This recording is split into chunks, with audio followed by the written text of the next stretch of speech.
The topic of this project is about challenges UBC facing in recent years, and there are three main parts in this project, which is introduction, interview, and discussion. So to start with our project, we are going to introduce some background information first. This project is basically based on a survey conducted by Top Hand in 2018. It surveyed nearly 2,000 faculty teaching at colleges and universities across North America, including BC, Quebec, and Alberta. They discussed the current state of higher education in 2018, and among the faculty surveyed, 58% were full-time professors, 24% were adjunct professors, and the rest were part-time lecturers, department chairs, and deans. They ranked the 7 biggest issues they are facing at their own institutions, and the findings indicated that among faculty's top concerns, insufficient funding takes the lead, which is followed by keeping academic standards. And about a third of respondents are concerned about decreased enrollment, student retention, and staff issues, respectively. And graduates completion and career development were the least two common concerns among those respondents. However, these are the challenges that happened in North American context. As UBC students, we would like to consider these challenges under our specific context. So, do these challenges also exist in UBC? What are the other opinions from UBC staff, and what are the other possible issues? Now let's figure this out in UBC context together. UBC, as one of the most well-known universities in British Columbia, Canada, also faces some similar issues with the 7 challenges identified in the survey. UBC's Point Grey campus is located on the traditional, ancestral, and unceded territory of the Musqueam people. Its unique colonial history background also leads to more complicated issues. Therefore, based on the result of the survey, we try to dig deeper into the challenges within the UBC context. Our project's objective is to, first of all, find out the challenges that UBC is facing in recent years. Secondly, discuss the possible cause behind these challenges. Thirdly, lead a critical discussions and reflection regarding these challenges. And lastly, think about what other potential challenges that UBC might face in the future. To reach our objectives, we need to refer to some scholarly readings and gather related information. Therefore, we decided to interview some faculty members working at UBC to provide us with some insightful opinions. We're not trying to solve the problems or seek the best solutions, but we're trying to engage with these challenges and have a better and deeper understanding of them. The second part of the project is a presentation of the interview. We used the 7 biggest challenges from the survey to conduct our interview questions, and also include more inspirational extra questions to cover more contemporary problems in higher education. Also, we built our interview in a semi-structured type. We have prepared about 40 interview questions for all interviewees. We started with 1 opening question, and we picked 2 to 3 sub-questions from a specific topic, depending on the interviewee's interest or context of the conversation, and 1 ending question to wrap up the interview. We believe that a semi-structured interview provides an opportunity to explore the real idea and personal experience of the interviewees. It allows open-ended response from the participants for more in-depth information, and it's a great way to delve deeper into the issues. Additionally, in the third part, we will interpret an answer from the participants and engage in deeper conversation around the ideas. So in the following section, we have interviews of Sharon, Blake, Feline, Megan, and Amber.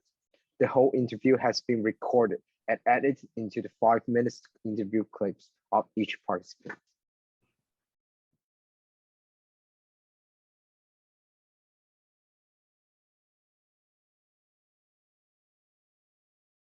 My name is Amrit Mandi, and I am a career advisor with the Center for Student Involvement and Careers.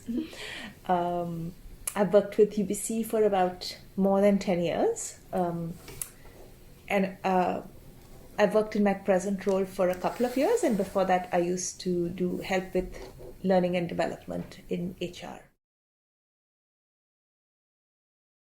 Well, one of the things that I know that UBC, and they've tried to respond to that, in my previous work, what I know that there was I'm not sure if there was an issue around retention, but one of the issues was that they understood that UBC is like a city, like it's got a culture of its own. So it takes a long time for people to understand the culture, to get to know enough people. And a lot of work in UBC seems to happen by being able to connect the dots, who knows this information, and being able to reach out, etc.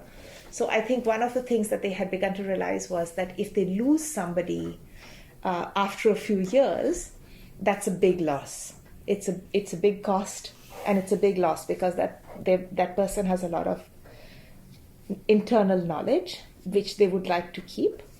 So one of the things that I think they tried to do was they around some of the work that we are in, career work on the staff side, that they started really they offered the coaching program through HR to kind of also support people, and they offered another program called Career Navigation to kind of begin to encourage staff, if they wanted to change jobs, for example, to look around UBC. So in a way to try and accommodate employees and help them find other work and growth within UBC rather than leaving. Actually, that brings me to another thing which I heard about that, was that one of the reasons they were doing that was because they had heard that many times when people leave UBC, it's because they feel that there's not sufficient opportunities for growth, because maybe there's only, it's not a super hierarchical structure. There's a couple of levels, and then people are here for a long time, so you can't really grow up in your career.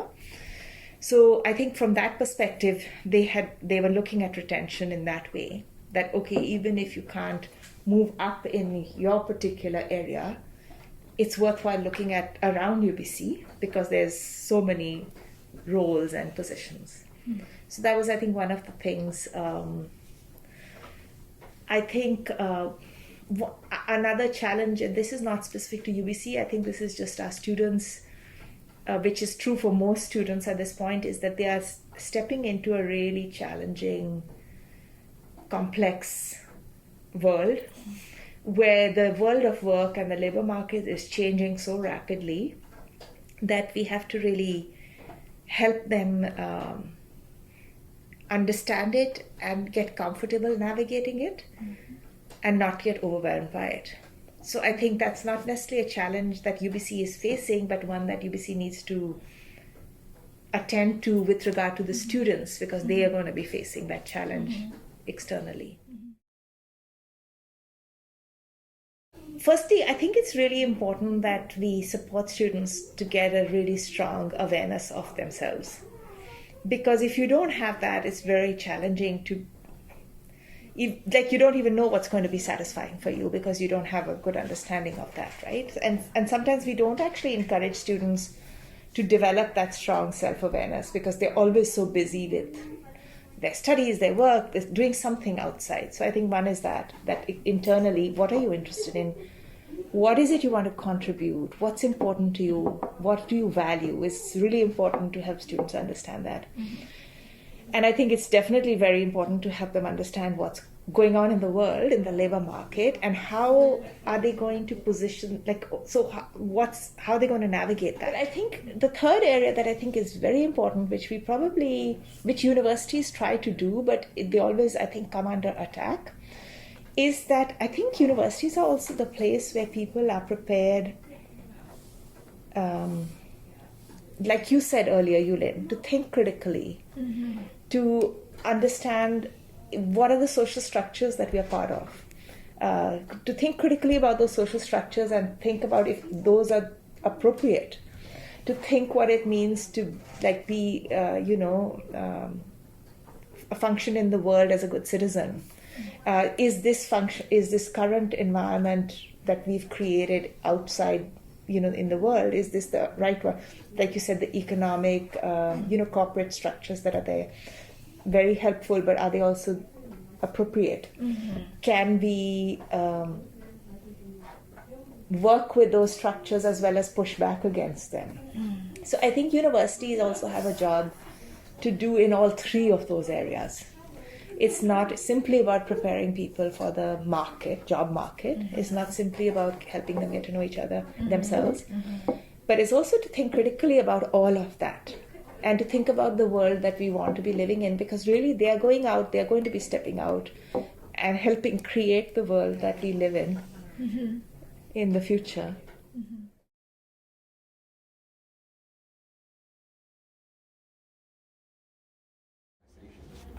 My name is Blake Edwards. I've worked in post-secondary for about 10 years in various different administrative roles.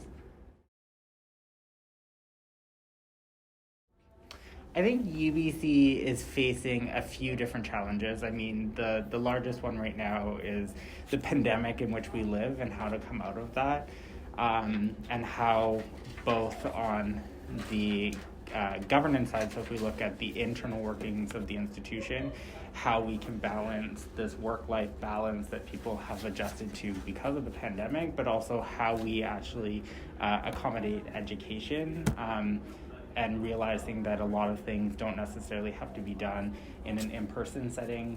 There can be asynchronous and synchronous work to be done to accommodate student needs to a different degree. Especially with UBC, I think the distance of where the institution is located is a huge factor for that kind of evolution of learning.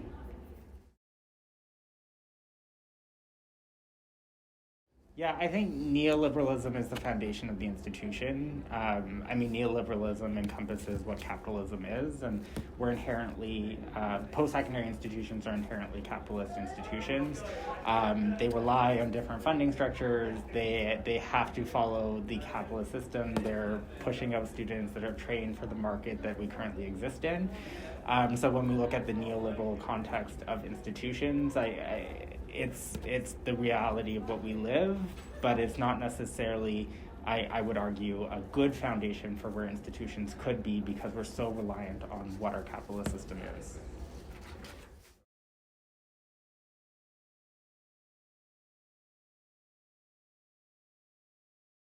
I think when we look at funding for post-secondary institutions, most post-secondary institutions rely on their base funding, which has not increased for 10, 20 years, depending on the province of which you live. If we look at UBC, their base funding really hasn't grown since 2005.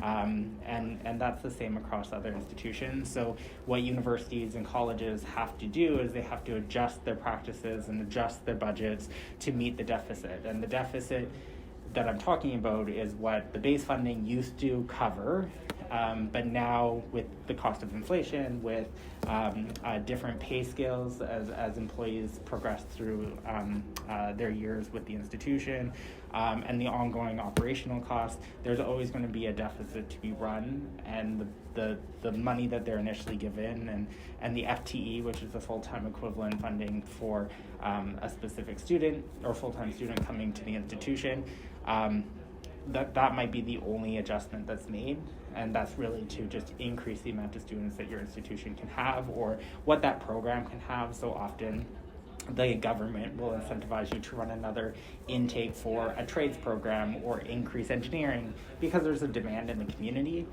But the actual base funding is where you see the deficit and the insufficient funds that everyone's going to be talking about. Yes, yeah. So my name is Megan Bingham. I have been working at UBC since August 2019. I currently work in the Faculty of Land and Food Systems. My title is Program Assistant, and I'm the program assistant for a professional master's program called the Master of Land and Water Systems, and as well as an undergraduate program called Global Resource Systems. And for both of those programs, I primarily do administration and communications and a bit of student support. it was horrible what happened at Western, but it's important to note that it's not isolated to Western.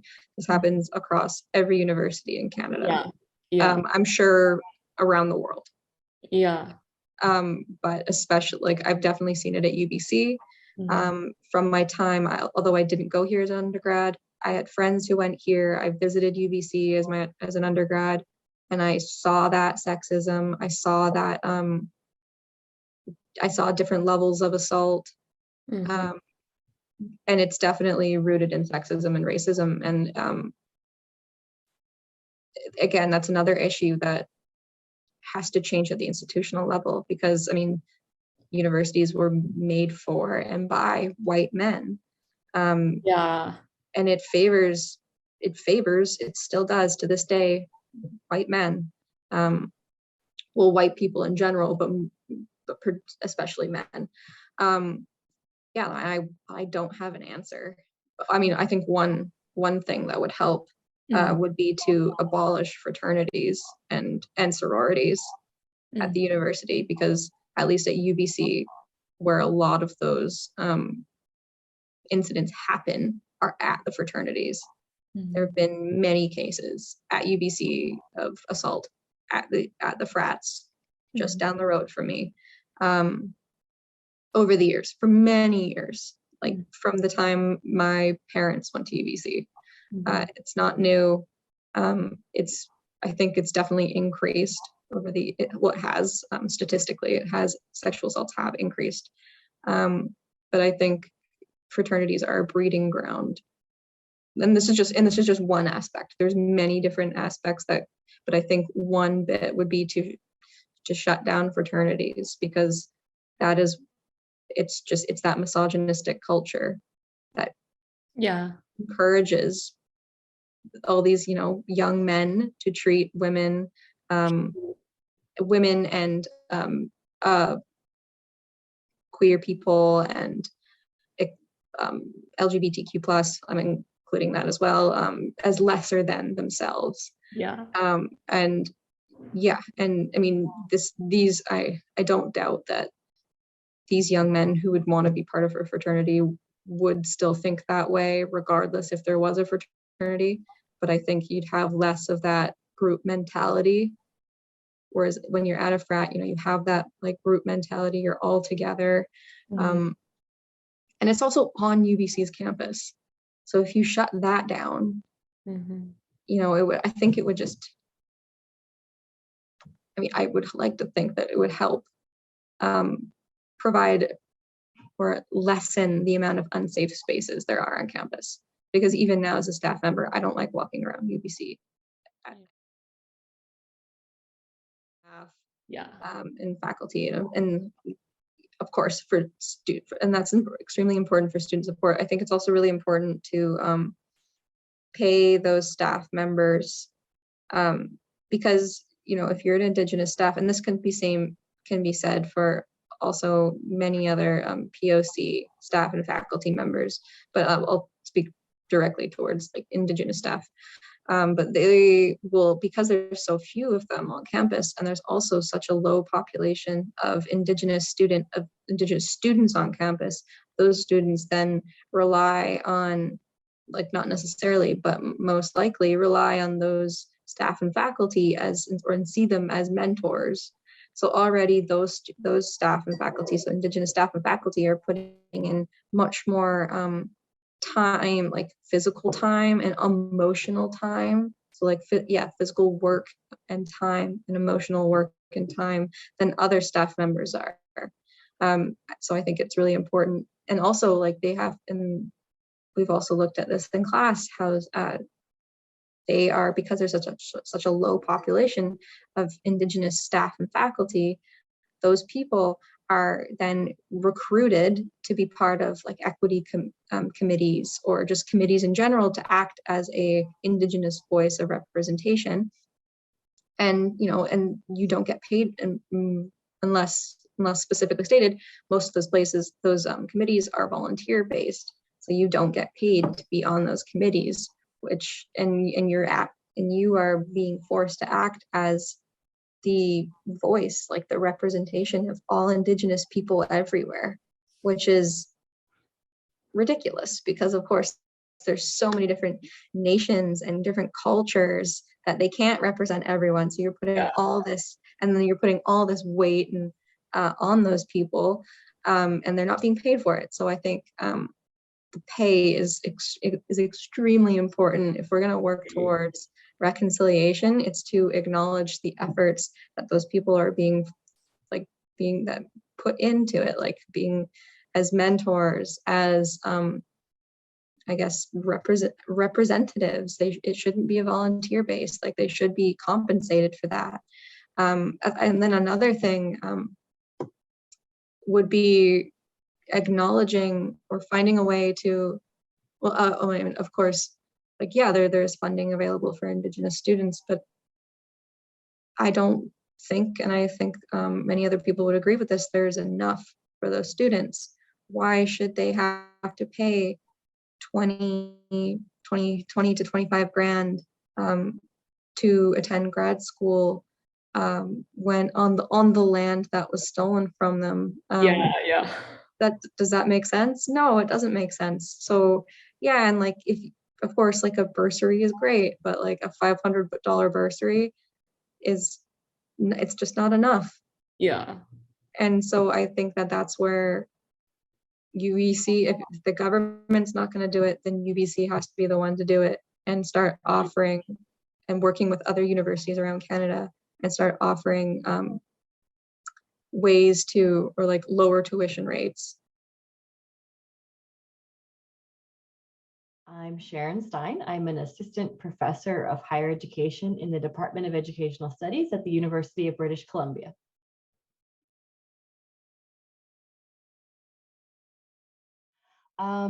Well, one thing about any kind of institutional strategic plan is that there's so many pieces that never get seen. We don't necessarily always know how the sausage is made, is kind of the saying. Although I have heard side commentaries of people saying, you know, they said it was consultative with Musqueam and other Indigenous nations and peoples. And of course it was to an extent, but there's also much to be desired in that process. So that's something to keep in mind, is that even once we say and have this plan, there's a lot of things that still get left out. Then of course there's a question of implementation. But one thing I think is interesting about the plan is that I was actually rereading it recently, and there's a part where UBC does explicitly acknowledge that it has been a colonial institution and in many ways continues to be. And it also acknowledges that Indigenous staff, faculty, and students experience racism on a daily basis at UBC, which I thought was interesting. And I don't know that that tone is like continued throughout the whole piece, but in terms of bringing the issue to, for instance, a department to say, how are we going to respond? It's very useful, because it's saying, we can't pretend like this isn't an issue, because they even put it in the official report. So that's a great thing to then work with. Now, one issue that I'm seeing is that a lot of people aren't necessarily engaging it, which isn't unique to the Indigenous strategic plan. Many strategic plans get totally ignored by most people. But I also know, and I'll just maybe speak about my own faculty of education, is that we like to think we're already doing it. Like we're already indigenizing, we're already decolonizing, we're good people. And in many ways, we're not. We really overestimate how far we've come, and we underestimate how much work there is to do. And that's a huge gap to then need to reckon with. And if we're reckoning with it, probably in a good way, it's going to be uncomfortable. And people aren't going to feel necessarily good about it per se. They're going to feel unsettled, they're going to feel implicated in harm. And I don't know that there's any way around that, but I also know that if that's the case, people are going to be less likely to engage. So I've actually been thinking about, how do I invite my colleagues into this work and say, I know it's not going to be fun. It's going to be hard if we're doing it right. But what other choice do we have? We are still here on this stolen Indigenous land, making our salaries at this institution. And it's sort of the least we can do is to engage this plan and then see what might be asked of us by doing that.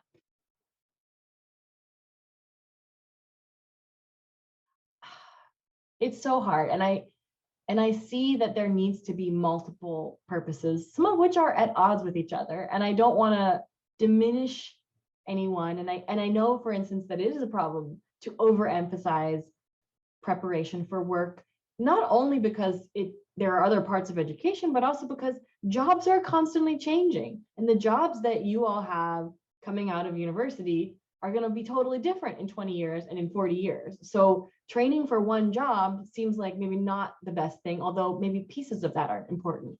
I think for me right now, one of the most important things I can think of is like, how are we preparing students for a world that is volatile, that is uncertain, that is complex, that is ambiguous, where there's a lot of inequality, there's a lot of social crises, economic crises, ecological crises.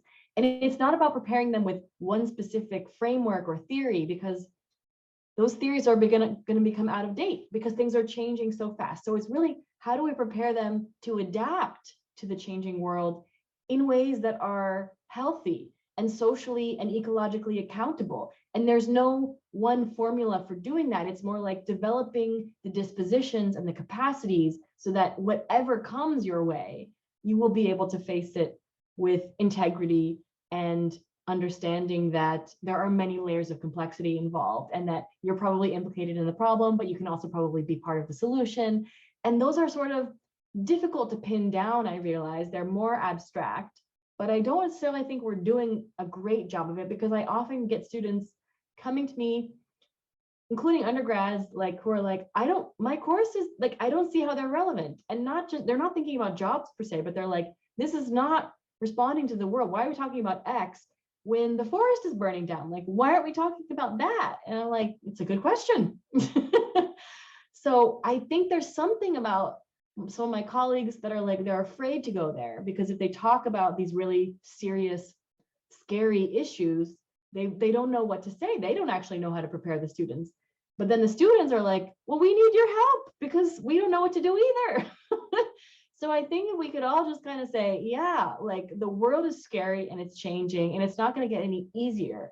So how do we face it together and be able to face those challenges without feeling totally overwhelmed or immobilized or just want to run away? And I don't know that we have the answer to that yet, but I don't necessarily think our universities are doing a good job of it. But maybe we can get there if students push enough. So my name is Thalini. My pronouns are she, her, and hers. And I work in the Faculty of Land and Food Systems. And my title is the Student Engagement Officer. And so what I do in that role is I plan experiential learning programs for students. I organize orientation and transition programming for our undergraduate student population. And I also support engagement initiatives, so students getting involved within the faculty and the university. And so I support them in being able to find initiatives, as well as I run several different programs, and I support student clubs and our undergraduate society. I think due to COVID, I think there's several new challenges that have probably come up. I think financially, the institution is in a challenging position with COVID was not a great financial year for the institution. And so I think that poses challenges for continuous funding, like a lot of positions are contract positions for different faculty members as well as staff members.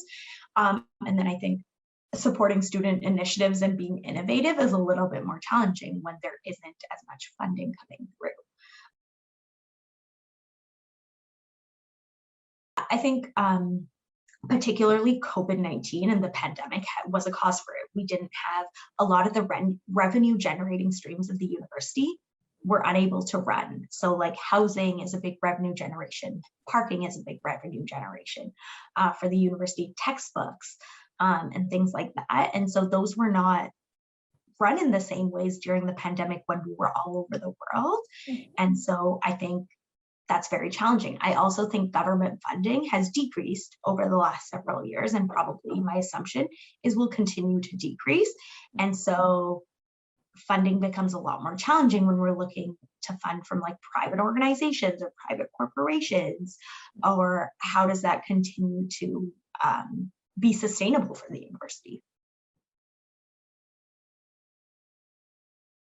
I think it's had a huge impact. I think education, where it in the past potentially was previously seen as something that was a public good, that for everyone to be able to access and everyone to be able to have an education, I think it's become this this corporatized thing to a certain extent of wealthy have more access to education or educational opportunities, and also the corporatization of universities. There's more sponsored buildings or more sponsored spaces on this campus.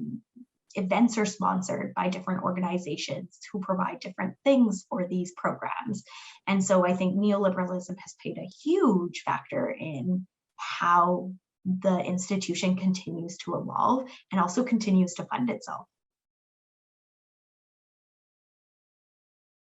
I think there is what is the purpose I see that the institution is playing now, and then I think there is what is the purpose I would potentially hope to see in an ideal world. I think in an ideal situation, I think the institution offers and higher education offers opportunities for students to question, to re-examine the ways in which the world works, and also to learn about themselves through that process. And to then be able to build like skills and to be able to share experiences and build on those experiences throughout their university. I think currently the purpose of the institution is to create like citizens of the world, as we would say, or to create members of the community that go out and be productive members of the community, so that get a job and that contribute to like the capitalist society. I think currently that is often potentially not like something that is said about what the institution's purpose is, but is underlyingly what the institution's purpose is right now. I think there's tons of inequity within the institution. I think at the end of the day, the institution is a colonial institution. Like the institution was made through the UBC Trek, which is like students marching onto this land, claiming it as theirs and saying, we want a university built here. This is Musqueam, right? Like it wasn't theirs to claim ownership of. And so I think those roots of the institution have lasted years beyond. I think equitability, if you look at senior leadership within the university, it's often male, and it's often white males or white females, and it's not often racialized communities. I would argue that there's very few racialized women in positions of power within this institution. And that's also due to the colonialist nature of this university.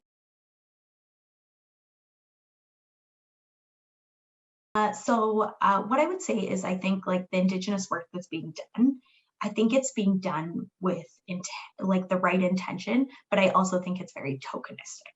I think it is done in ways in which we can check a box and being like, we're working with Indigenous people, we're participating in reconciliation, check, check, check. And so I don't think it's necessarily understanding or recognizing the underlying causes of this institution and how it was built on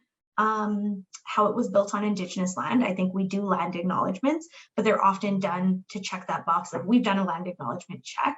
It's not really understanding how are we participating in reconciliation? What is all of our roles as whether it be educators, students, staff, faculty members, and how have we been complicit in this institution for many years? And so I think UBC has strategies, but I also think those strategies are sometimes marketing strategies for indigenization. From the interview, we noticed several problems are raised by interviewees. Staff members consider insufficient funding as one of the most significant challenges UBC is facing in recent years. Another challenge that people pay more attention to is related to the indigenization within UBC. In this part, we are going to further discuss these problems, share our opinions, and look for possible solutions in relation to the academic reading and lectures from our course. We will also talk about some other potential challenges that we believe are worth mentioning.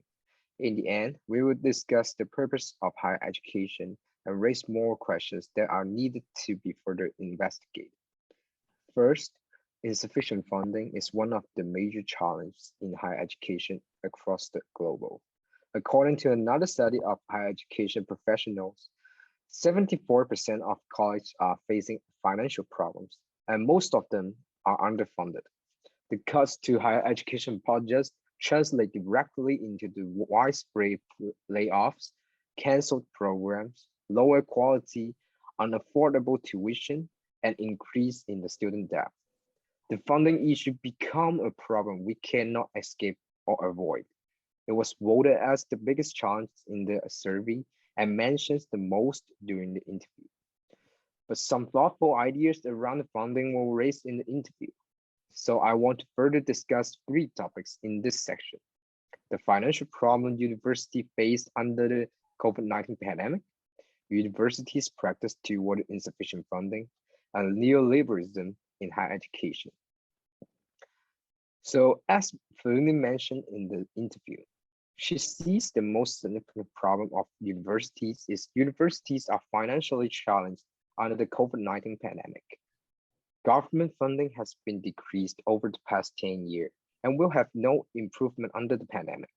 Worse, the COVID-19 pandemic has overset the usual business for colleges and universities. Not only have campuses shifted to remote learning almost overnight, but higher education institutions are suddenly grappling with serious financial challenges. Just like Feline indicated, the COVID-19 pandemic has damaged the revenue stream of universities. The revenue stream is an essential part of the cash flow of institutions. Most financial challenges for universities involves cash flow. Universities lose parking fees, dining outlet sales, and other revenues, and also have unexpected expense, including refunds on fees and expense on moving classroom online. So to ensure the continuity in the short term, universities will likely need to repeatedly restructure their operations and cash flow. So for institutions that were already financially stressed or operating from a deficit position before the pandemic, anticipate short-term expense and long-term enrollment declines will likely threaten their stability and potentially forcing more closure and mergers. But even before the COVID-19 pandemic, a large number of universities were in poor financial shape. Over the last decade, deep state cuts in funding for higher education has caused many financial problems for universities and have contributed to the significant tuition increase. Public higher education institutions are grappling with the diminishing resource, largely because of the significant declines in the state funding over the years. The state is spending 20% less per student than it did in 2008. The higher education system are experiencing much deeper cuts. In response to the foundation cuts, almost all public colleges and universities have increased the tuition while considering other ways to raise the revenue, lower the cost, and maintain higher standards. So just as Blake mentioned that, because the base funding has not really grown since 2005, and the cost of and many universities are forced to adjust their practice and budgets to meet the deficit. Continually raising the tuition fees is one of the most common practice of universities to make up a deficit. However, it pushed more of the cost to students and made it harder for students to enroll and graduate. Students and university are both suffering from the underfunded education system. The cuts also has increased the racial and class inequity since raising the tuition can prevent low-income students and students of color from college. So we should consider, why are students the victims of insufficient funding, and how is the education system passing the financial pressures from state to universities, then to families and to the individuals. And third, we want to talk about the neoliberalism. And the neoliberalism has been mentioned in the field of higher education for a long time. Just like Blake mentioned, more and more people believe that neoliberalism could be the foundation of higher education. Neoliberalism, known as the academic capitalism, it includes not only market and market-like behavior of the higher education institution and faculty, but also market ethos and ideologies such as privatization, and individualization that govern the organizational life. Federal and state budget cuts that increase the competition among the higher education institutions and have led colleges and universities to adapt the neoliberal practice and policy, such as modifying knowledge production. So this has shaped knowledge production from a public good knowledge regime to an academic capitalist knowledge regime that seeks to profit from the research, educational material, and other educational related developments. So the move to create market in education is not limited to the for process sector of the education. There are many ways in which the academic capitalism is fostered through the funding of the research and in service associated with the college entry, such as tutoring and test preparation. So, however, the influence of the neoliberalism on institutions of higher education is associated with a few negative outcomes. The influence have contributed to the reductions in state funding, lower levels of academic freedom, higher tuition costs, and student loan debt that many students cannot pay back. So neoliberalism conceptualized schooling as the mechanism to prepare students for globalized and competitive workflow, in which schooling is reduced to more often disconnected experience that fail to account for the historical, economic, and social political context. So students are constructed as consumer rather than a co-construction of knowledge. And success of students is measured narrowly through the standardized testing and narrow notion of the curricula that serve to focus on the skills the need for the marketplace. So as educators and researchers, if we do not define and confront the neoliberalism's impact on higher education, any attempts to remedy problems facing our university that stem from the neoliberal policies will only treat the symptoms of a larger problem. Okay, so the second biggest challenge with heated discussion from our interviewees is about indigenization, racism, and sexism within UBC. Most of the interviewees have noticed that some indigenization strategies have been implemented within UBC, such as hiring more indigenous staff, recruiting more Aboriginal students, and indigenizing the curriculum. However, Megan and Emery mentioned that these strategies lack clarities, and the relative change of these strategies are very slow. Thinini also pointed out these reconciliation actions seem more like marketing strategies to make UBC look better and provide people a sense that UBC is moving forward. But it is actually performing these actions without understanding our roles in indigenization and considering the needs of indigenous people. So one important reasons why nothing really changed on indigenization process is that UBC just include indigenous people into the dominant groups without empowering them. So according to the indigenization guidance document, bargaining for indigenization of academy, structural change is necessary to truly transform the academy. It will come about by shifting power relations and fundamentally altering decision-making so that Aboriginal peoples are in control of indigenous programs and shared governance is a reality.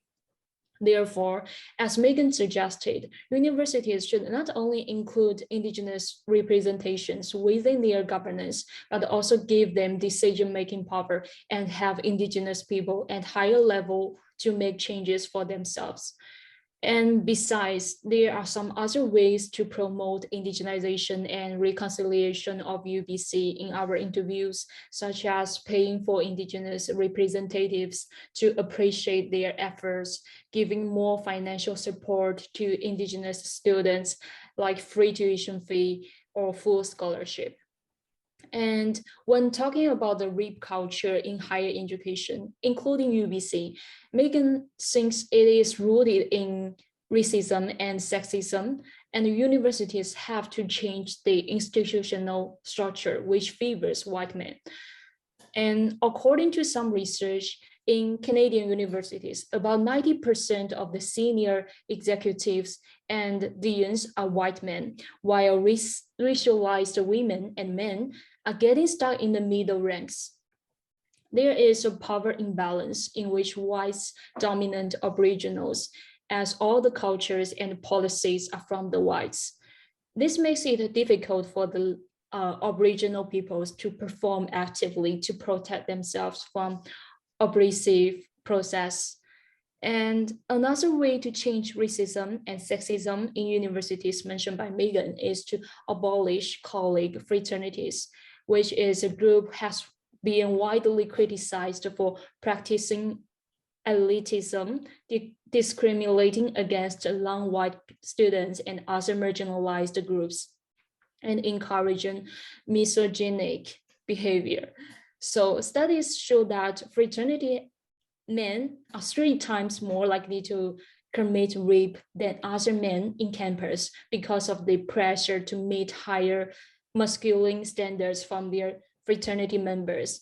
And overall, fraternity is regarded as a source of sexual violence and racism in campus. Thus, Megan advised stopping college fraternities to create a safer environment for students.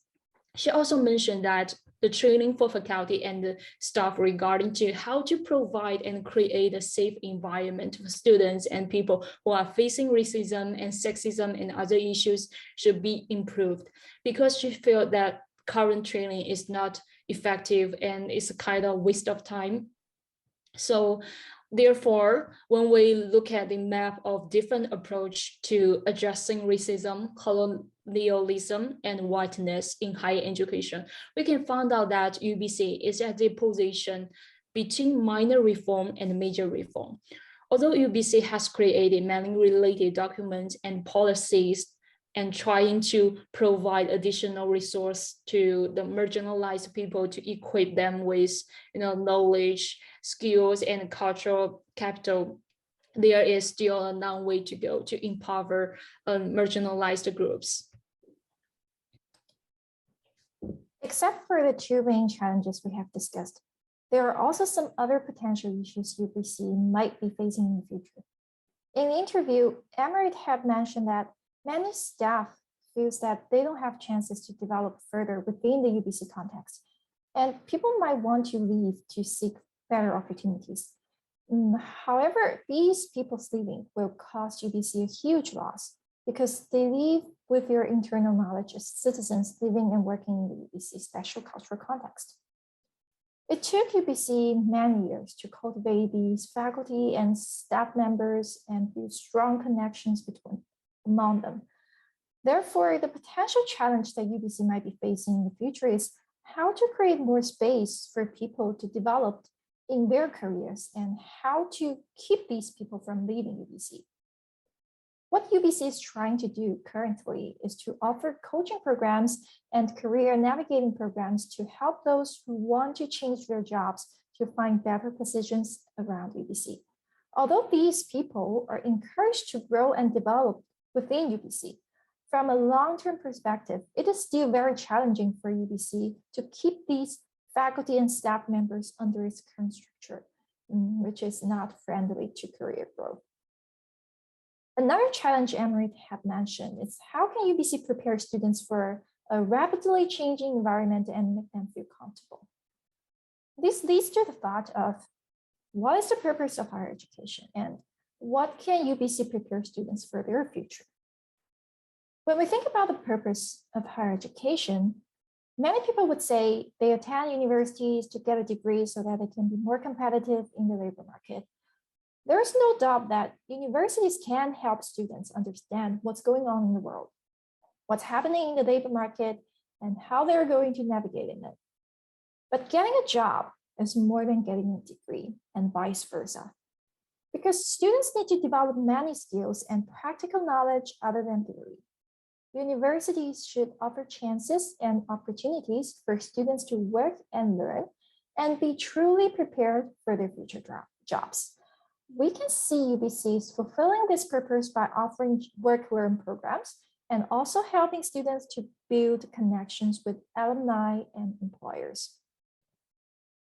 That is the easiest and most obvious purpose for higher education, but there should be more. As discussed by Emmerich and Fellini in the interview, who both agree that students should learn about themselves during their learning. Higher education is expected to help students to build up strong self-awareness of who they want to become, what they're interested in, what they want to contribute to the world, and what they value the most internally. I think this is what UBC and other higher institutions are not doing good enough, because many students might feel lost and unsure about their future upon graduation. Although UBC has provided workshops and advising for students who felt stuck and unsure, a lot of students still have no idea about these information and do not know how to utilize them and these programs offered by UBC. And both Emmerich and Fellini agree that universities are the places where people are educated to think critically. I think that's a very good point, because students should be offered opportunities to think, question, and re-examine the world. Students should be encouraged to think about whether the current social structure is appropriate, are the economic structures or the education structures healthy, and how can we push back against them? Just as the article we had read about, how did this class prepare you for institution? Students should be critical thinkers and think about the future development of society and how they can contribute to a sustainable world. And they both mentioned the term of cultivating citizens for the world, which I found very interesting, because how can we define a good, successful citizen? What is the standard of it? And how can we measure whether the higher institutions are meeting this goal? Higher education should be seen as more than a good. Maybe the world is changing. The economy is changing, and the universities are being affected by so many factors and might lose their original imagined track. But what we can do as students, staff, or faculty is to help universities develop on the right track. What we can do might not be significant, but as long as people keep thinking and reflecting on what a university should look like, what can a university provide for society, there are hopes for the system and the structures of the universities to change and reform. Just like our project, we did not solve any challenges, but we learn more about them, we engage with them, and we understand why they matter. At the end, we would like to reflect on the organization values model presented in the Miller's article. Statements reflecting the behavior associated with the principle of the organizational value should be included in the exercise of creating individual staff accountability agreements associated with organizational values, which means what an individual immediate working group believes, how the group will work together, and what the group will do. I think this also works for everyone in the higher institutions, because we should believe that one day we can reach the beyond reform and an ideal form of higher education by keep thinking about what we would do about it and how can we work together in this process.